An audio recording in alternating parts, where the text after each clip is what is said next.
Ito na yung plot nung tataniman namin ng ito ampalaya. Ito na yung ampalaya natin.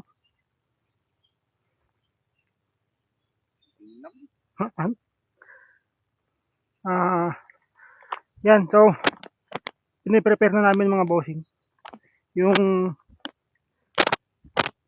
itong plot kasi hanggang dito to mga boss, hanggang dito medyo malayo-layo.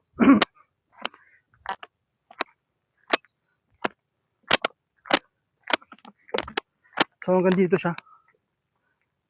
siya tapos yung tanim naman natin is nasa 130 yung unang batch ng ating ampalaya, 130 na seedlings yan mga boss. Ayan na, nataniman na hanggang doon.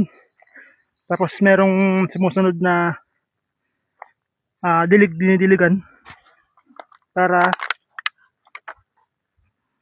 hindi siya malanta. Ito, tanim natin. Doon nga pala may nagbubutas doon, isang kasama natin. Binubutasan na niya para meron ding measurement para pare-parehas yung space niya.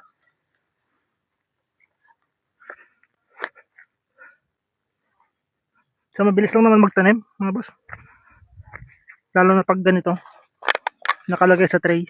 Tapos meron na siyang medyo malalaki na siya. Kasi nga maganda yung panahon. Kaya hindi masyadong mainit kaya maganda siya. Hindi siya malalanta.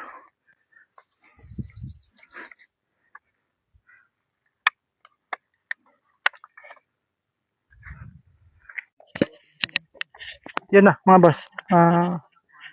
Nakapagtanim na kami. Meron na yan mga boss. May tanim na yan. Yan, may tanim na yan. Yan. So 4 lanes lang, 4 na plot lang yung ginawa natin. May mga sobra pa tayong yan Yan. So yan.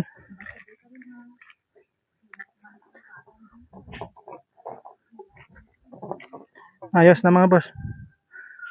Yan. So ang next na step natin dito is lalagyan natin ng balag. Yan.